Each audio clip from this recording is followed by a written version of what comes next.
शांति। आज की अव्यक्त मुरली है, डेट है 26 मार्च 1970। टाइटल है महारथीपन के गुण और कर्तव्य। मीठे मीठे बाप दादा पूछ रहे हैं, आज बोलना है व बोलने से परे जाना है। बोलने से परे अवस्था अच्छी लगती है व बोलने की अच्छी लगती है। किसी ने कहा दोनों। ज़्यादा कौन सी अच्छी लगती है?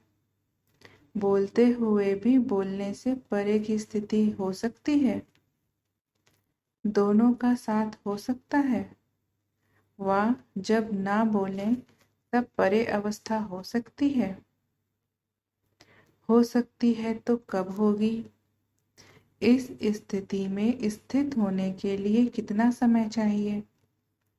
अब हो सकती है, कुछ मास व कुछ वर्ष चाहिए। प्रैक्टिस अभी शुरू हो सकती है कि कारोबार में नहीं हो सकती? अगर हो सकती है तो अब से ही हो सकती है। जो महारथी कहलाए जाते हैं उनकी प्रैक्टिस और प्रैक्टिकल साथ साथ होना चाहिए। महारथी और घोड़ेसवार में अंतर ही यह होता है। महारथियों की निशानी होगी प्रैक्टिस की और प्रैक्टिकल हुआ। घोड़ेसवार प्रैक्टिस करने के बाद प्रैक्टिकल में आएंगे और प्यादे प्लान्स ही सोचते रहेंगे। यह अंतर होता है। बच्चों को मुख से यह शब्द भी नहीं बोलना चाहिए कि अटेंशन है, प्रैक्टिस करेंगे। अभी वह स्थिति भी पार हो गई है। अभी तो जो संकल्प हो वह कर्म हो। संकल्प और कर्म में अंतर नहीं होना चाहिए। वह बचपन की बातें हैं। संकल्प करना, प्लान्स बनाना, फिर उस पर चलना। अब वह दिन नहीं। अब पढ़ाई कहाँ तक पहुंची है? अब तो अंतिम स्टेज पर है। महारथीपन के क्या गुण और कर्तव्य होते हैं, इसको भी ध्यान देना है। आज वही सुनाने और अंतिम स्थिति के स्वरूप का साक्षात्कार कराने आए हैं। सर्विसेबल क्या कर सकते हैं, क्या नहीं कर सकते हैं, क्या कह सकते हैं, क्या नहीं कह सकते हैं, अब से धारणा करने से ही अंतिम मूर्त बनेंगे। साकार सबूत देखा ना? प्रैक्टिस और प्रैक्टिकल एक समान था कि अलग अलग था?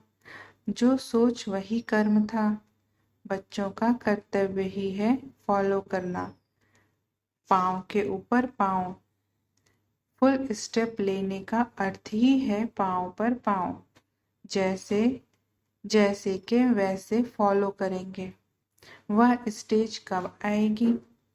महारथियों के मुख से कब शब्द कभी नहीं निकलेगा। कब करेंगे? वह अब करेंगे। कब शब्द शोभता नहीं है। कब शब्द ही कमजोरी सिद्ध करता है।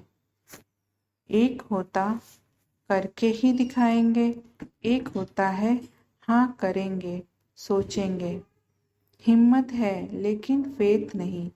फेथफुल के बोल ऐसे नहीं होते। फेथफुल का अर्थ ही है निश्चय बुद्धि। मन, वचन, कर्म, हर बात में निश्चय बुद्धि। सिर्फ ज्ञान और बाप का परिचय, इतने तक निश्चय बुद्धि नहीं। लेकिन उनका संकल्प भी निश्चय बुद्धि, वाणी में भी निश्चय। कभी भी कोई बोल हिम्मतहीन का नहीं। उसको कहा जाता है महारथी। महारथी का अर्थ ही है महान। आपस में क्या क्या प्लान बनाया है? ऐसा प्लान बनाया जो इस प्लान से नई दुनिया का प्लान प्रैक्टिकल में हो जाए। नई दुनिया का प्लान प्रैक्टिकल में आना अर्थात पुरानी दुनिया की कोई भी बात फिर से प्रैक्टिकल में ना आए। सब लोग कहते हैं फिर कोई मन में कहते हैं, कोई मुख से कहते हैं कि प्लान्स तो बहुत बनते हैं, अब प्रैक्टिकल में देखें। लेकिन यह संकल्प भी सदा के लिए मिटाना, यह महारथी का काम है। सभी की नज़र अभी मधुबन में विशेष मुख्य रत्नों पर है, तो उस नज़र में ऐसे दिखाना है जो उनकी नज़र आप लोगों की बदली हुई नज़रों को ही देखे।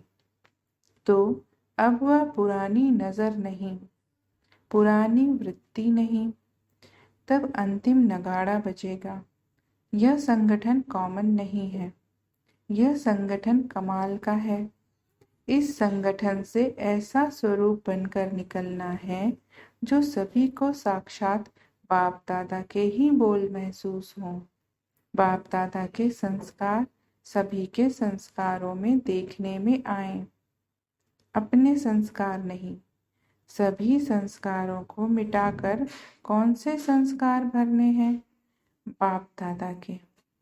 तो सभी को साक्षात्कार हो कि यह साक्षात बाप दादा बनकर ही निकले हैं, ऐसा सभी को कराना है। कोई भी पुराना संकल्प व संस्कार सामने आए ही नहीं। पहले यह भेंट मिलान करो, यह बाप दादा के संस्कार हैं। अगर बाप दादा के संस्कार नहीं तो उन संस्कारों को टच भी नहीं करो। बुद्धि में संकल्प रूप से भी टच ना हो। जैसे क्रिमिनल चीज को टच नहीं करते हो, वैसे ही अगर बाप दादा के समान संस्कार नहीं है तो उन संस्कारों को भी टच नहीं करना। जैसे नियम रखते हो ना कि यह नहीं करना है, तो फिर भल क्या भी परिस्थिति आती है लेकिन वह आप नहीं करते हो, परिस्थिति का सामना करते हो क्योंकि लक्ष्य है यह करना है। वैसे ही जो अपने संस्कार बाप दादा के समान नहीं है, उनको बिल्कुल टच करना नहीं है। ऐसे समझो, देह और देह के संबंध यह सीढ़ी तो चढ़ चुके हैं, लेकिन अब बुद्धि में भी संस्कार इमर्ज ना हो। जैसे संस्कार होंगे वैसा स्वरूप होगा। किसके संस्कार सरल मधुर होते हैं तो वह संस्कार स्वरूप में आते हैं। जब संस्कार बाप दादा के समान बन जाएंगे तो बाप दादा के स्वरूप सभी को देखने आएंगे। जैसे बाप दादा वैसे हूबहू वही गुण, वही कर्तव्य, वही बोल, वही संकल्प होने चाहिए। फिर सभी के मुख से निकलेगा, यह तो वही लगते हैं।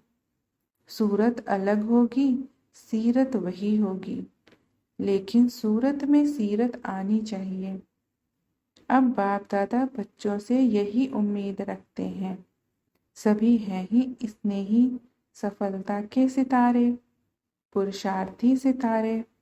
सर्विसेबल बच्चों का पुरुषार्थ सफलता सहित होता है। निमित्त पुरुषार्थ करेंगे लेकिन सफलता है ही। अब समझा क्या करना है? जो सोचेंगे, जो कहेंगे वही करेंगे। जब ऐसे शब्द सुनते हैं कि सोचेंगे, देखेंगे, विचार तो ऐसा है, तो हंसते हैं। अब तक यह क्यों? अब यह बातें ऐसी लगती हैं जैसे बुजुर्ग होने के बाद कोई गुड़ियों का खेल करे तो क्या लगता है। तो बाप दादा भी मुस्कुराते हैं। बुजुर्ग होते भी कभी कभी बचपन का खेल करने में लग जाते हैं। गुड़ियों का खेल क्या होता है मालूम है? सारी जीवन उनकी बना देते हैं, छोटे से बड़ा करते, फिर स्वयंवर करते। वैसे बच्चे भी कई बातों की, संकल्पों की रचना करते हैं, फिर उसकी पालना करते हैं, फिर उनको बड़ा करते हैं, फिर उनसे खुद ही तंग होते हैं। तो यह गुड़ियों का खेल नहीं हुआ, खुद ही अपने से आश्चर्य भी खाते हैं। अब ऐसी रचना नहीं करनी है। अब ऐसी रचना नहीं रचनी है। बाप दादा व्यर्थ रचना नहीं रचते हैं और बच्चे फिर व्यर्थ रचना रचकर फिर उनसे हटने और मिटने का पुरुषार्थ करते हैं। इसलिए ऐसी रचना नहीं रचनी है। 1 सेकंड की सुलटी रचना भी क्विक रचते हैं और उल्टी रचना भी इतनी तेजी से होती है। 1 सेकंड में कितने संकल्प चलते हैं। रचना रचकर उसमें समय देकर फिर उनको खत्म करने के लिए प्रयत्न करने की आवश्यकता ही क्या है। अब इस रचना को ब्रेक लगाना है। वह बर्थ कंट्रोल करते हैं ना। यह भी संकल्पों की उत्पत्ति होती है, तो यह भी बर्थ जन्म है। वहाँ वह जनसंख्या अति में जाती है और यहाँ फिर संकल्पों की संख्या अति होती है। अब इसको कंट्रोल करना है। पुरुषार्थ की कमजोरी के कारण संकल्पों की रचना होती है। इसलिए अब इनको नाम निशान से खत्म कर देना है।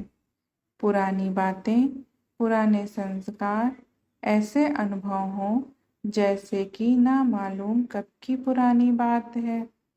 ऐसे नाम निशान खत्म हो जाए। अब भाषा बदलनी है। कई ऐसे बोल अब तक निकलते हैं जो संपूर्णता की स्टेज अनुसार नहीं है। इसलिए अब से संकल्प ही वही करना है, बोल भी वही, कर्म भी वही करना है। इस भट्ठी के बाद सभी की सूरत में संपूर्णता की झलक देखने में आए। जब आप लोग अभी से संपूर्णता को समीप लाएंगे तब नंबरवार और भी समीप ला सकेंगे।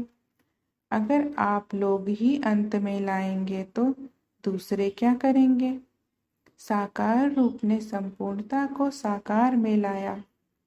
संपूर्णता साकार रूप में संपन्न देखने में आती थी।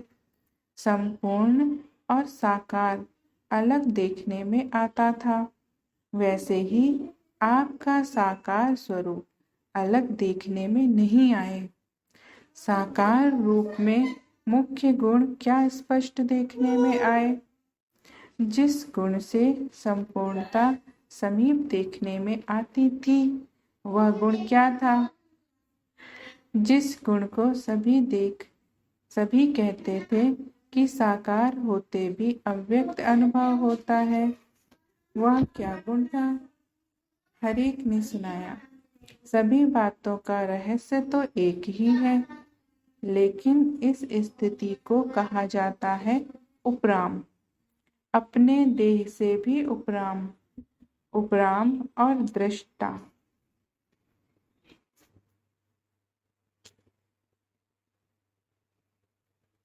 जो साक्षी बनते हैं उनका ही दृष्टांत देखने में आता है। तो साक्षी दृष्टा का सबूत और दृष्टांत के रूप में सामने रखना है। एक तो अपनी बुद्धि से उपराम, संस्कारों से भी उपराम, मेरे संस्कार हैं इस मेरेपन से भी उपराम, संस्कारों से भी उपराम, मेरे संस्कार हैं इस मेरेपन से भी उपराम। मैं यह समझती हूँ इस मैंपन से भी उपराम। मैं तो यह समझती हूँ नहीं, लेकिन समझो बाप दादा की यही श्रीमत है। जब ज्ञान की बुद्धि के बाद मैंपन आता है तो वह मैंपन भी नुकसान करता है। एक तो मैं शरीर हूँ, यह छोड़ना है। दूसरा मैं समझती हूँ मैं ज्ञानी, तू आत्मा हूँ। मैं बुद्धिमान हूँ, यह मैंपन भी मिटाना है। जहाँ मैं शब्द आता है वहाँ बाप दादा याद आए। जहाँ मेरी समझ आती है वहाँ श्रीमत याद आए। एक तो मैंपन मिटाना है, दूसरा मेरापन, वह भी गिराता है। यह मैं और मेरा, तुम और तेरा, यह 4 शब्द जो हैं इनको मिटाना है। इन 4 शब्दों ने ही संपूर्णता से दूर किया है। इन 4 शब्दों को संपूर्ण मिटाना है। साकार के अंतिम बोल चेक किए। हर बात में क्या सुना? बाबा बाबा। सर्विस में सफलता ना होने की करेक्शन भी कौन सी बात में थी? समझाते थे हर बात में बाबा बाबा कहकर बोलो तो किसको भी तीर लग जाएगा। जब बाबा याद आता है तो मैं मेरा तू तेरा खत्म हो जाता है। फिर क्या अवस्था हो जाएगी? सभी बातें प्लेन हो जाएंगी। फिर प्लेन याद में ठहर सकेंगे। अभी बिल्ली रूप में स्थित होने में मेहनत लगती है ना? क्यों? सारा दिन की स्थिति प्लेन ना होने कारण प्लेन याद ठहरती नहीं। कहाँ न कहाँ मैंपन, मेरापन, तू तेरा आ जाता है। शुरू में सुनाया था ना कि सोने की जंजीर भी कम नहीं है। वह जंजीर अपने तरफ खींचती है। हर एक अपने को चेक करो। बिल्कुल उपराम बुद्धि, बिल्कुल प्लेन। अगर रास्ता क्लियर होता है तो पहुंचने में कितना टाइम लगता है? उसी रास्ते में रुकावट है तो पहुंचने में भी टाइम लग जाता। रुकावट है तब प्लेन याद में भी रुकावट है। अब इसको मिटाना है। जब आप करेंगे, आपको देखकर सभी करेंगे। नंबर वार स्टेज पर पहुंचना है। आप लोग पहुंचेंगे तब दूसरे पहुंचेंगे। इतनी जिम्मेवारी है। संकल्प में, वाणी में, कर्म में व संबंध में व सर्विस में अगर कोई भी हद रह जाती है तो वह बाउंड्रीज जो है वह बॉन्डेज में बांध देती है। बेहद की स्थिति में स्थित होने से, बेहद की स्थिति में होने से ही बेहद के रूप में स्थित हो जाएंगे। अब जो कुछ खाद है उनको मिटाना है। खाद को मिटाने के लिए यह भट्ठी है। जब संगठन हो तो साक्षात बाप दादा के स्वरूपों का संगठन हो। अब यह संपूर्णता की छाप लगानी है। संपूर्ण अवस्था वर्तमान समय से ही हो। यह है महारथियों का कर्तव्य। अब और क्या करना है? स्कॉलरशिप कौन लेता है? स्कॉलरशिप लेने वाले अब प्रत्यक्ष साक्षात्कार होता जाएगा। ऐसे नहीं कि बाप दादा गुप्त रहे तो हम बच्चों को भी गुप्त रहना है। नहीं, बच्चों को स्टेज पर प्रत्यक्ष होना है। प्रत्यक्षता बच्चों की होनी है। सर्विस के स्टेज पर भी प्रत्यक्ष कौन है? तो संपूर्णता की प्रत्यक्ष भी स्टेज पर लानी है। ऐसे नहीं समझो अंत तक गुप्त ही रहेंगे। बाप दादा का गुप्त पाठ है, बच्चों का नहीं। तो अब वह प्रत्यक्ष रूप में लाओ। अब मालूम है सर्विस कौन सी करनी है? सम्मेलन किया, बस यही सर्विस है। इनके साथ साथ और श्रेष्ठ सर्विस कौन सी करनी है?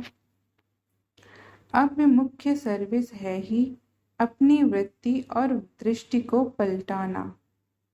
यह जो गायन है नजर से निहाल, तो दृष्टि और वृत्ति की सर्विस यह प्रैक्टिकल में लानी है। वाचा तो एक साधन है, लेकिन कोई संपूर्ण स्नेह और संबंध में लाना उसके लिए वृत्ति और दृष्टि की सर्विस हो।